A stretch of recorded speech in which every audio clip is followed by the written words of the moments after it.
Hi everybody. The subject I'm refuting is the claim that kids should play sports while they're young because it will provide them with a healthier body, greater social skills, and future career success. A little background back from the other speech.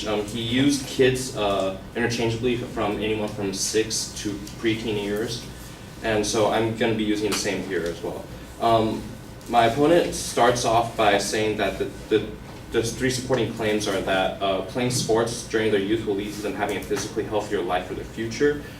The second and third claims are pretty similar, as they revolve around getting better social skills. And so for this speech, I'm just going to put the second and third claims together.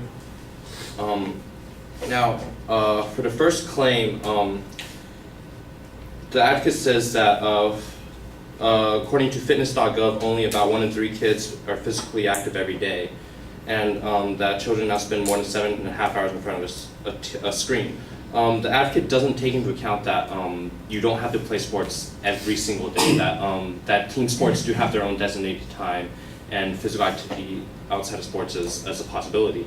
He goes on to say something about the statistic for obesity, saying about 12.5 million children and adolescents are obese, but this doesn't relate to whether or not these kids are on a team or anything like that. Another thing he uses is that the daily recommendation for exercise is about an hour a day, and while I do agree with this, this isn't related to sports, to play on a sports team or whatnot. And a reason why sports can be harmful actually in the long run is according to an article in the American Medical Society for Sports Medicine, states that as an emphasis on competitive success in youth sports has led to intense training, frequent competition, and early single sport specialization, overuse injury and burnout injuries have become very common. And from personal experience, I played high school basketball, and there's been times where I pushed myself mainly because I didn't want to fall behind.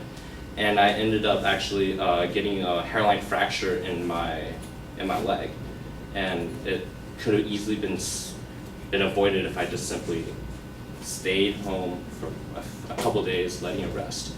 On to the second claim. My opponent claims that by playing sports, kids are more likely to gain better social skills to help them succeed in the future. And as I said before, the third claim is that these better social skills will help them with their future career success, and so I'm going to lump these two together since the third claim is heavily dependent on the second one being true. And he goes on to say that by participating in sports, they'll gain future skills such as team building and leadership, mainly due to the team aspects within these sports. But this can also be easily obtained through other team sports such as robotics. Actually, in fact, from the Teamworks Building website, which is a robotics competition website and sponsor, they say that teamwork and communication skills are crucial for success. Each team divides into pairs and simultaneously complete different components. The team captain helps bring them all together to make a robot that is to complete a single objective, which in this case is a frisbee game, I suppose, where you're just aiming and then scoring them into the goalpost.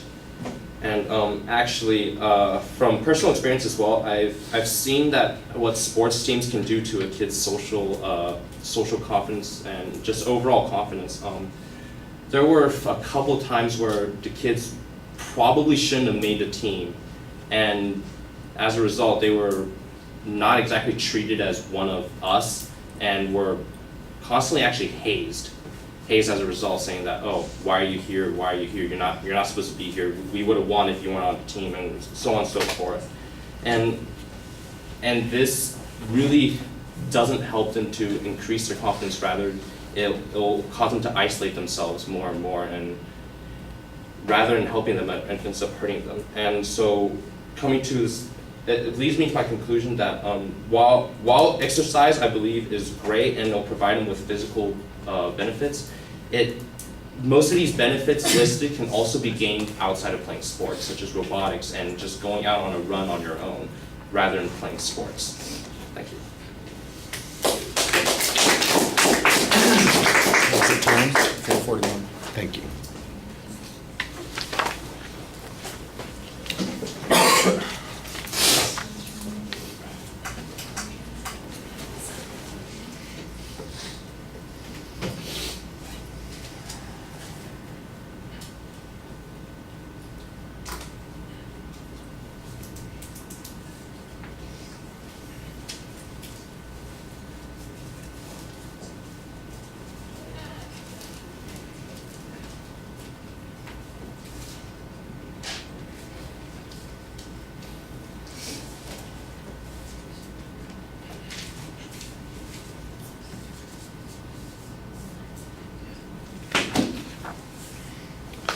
All right, Jason, all of the structural stuff is fine. I know that you combined the last 2 points together, so that was still pretty clear because it's primarily about what the social benefits are and how it's going to help people in their career. That's okay. On the first point, you've got a quick summary of what the argument is, and then basically you've got a series of counter issues that you're presenting, that you don't have to play organized sports to get some kind of benefit, and that even organized sports don't play on a daily basis. So there's not really any proof of your claim that you can get that physical development there. I think it's probably true, but it's mostly an assertion on your part. And it shouldn't be hard to find some information that says, kids just exercising any kind of activity gives them that particular benefit. I mean, you see ads for that on television all the time, so that shouldn't be a problem. I thought you had a reasonable press on the link between obesity and not being on a team. For instance, is there any data that says that the people who are the ones who are becoming obese are the ones who aren't playing on some kind of team?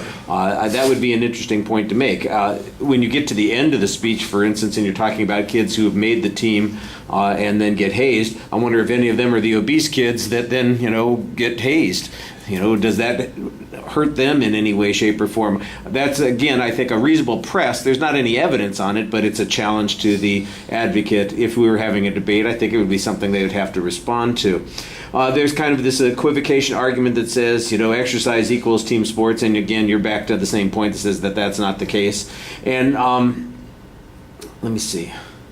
The idea that maybe team sports would press people to make dangerous decisions that could have negative consequences. Your personal example, okay, but I'm not sure how generalizable it is, and so I think you need to have a little bit more information on that. Generally, on the first point, I think you've got a lot of good responses here.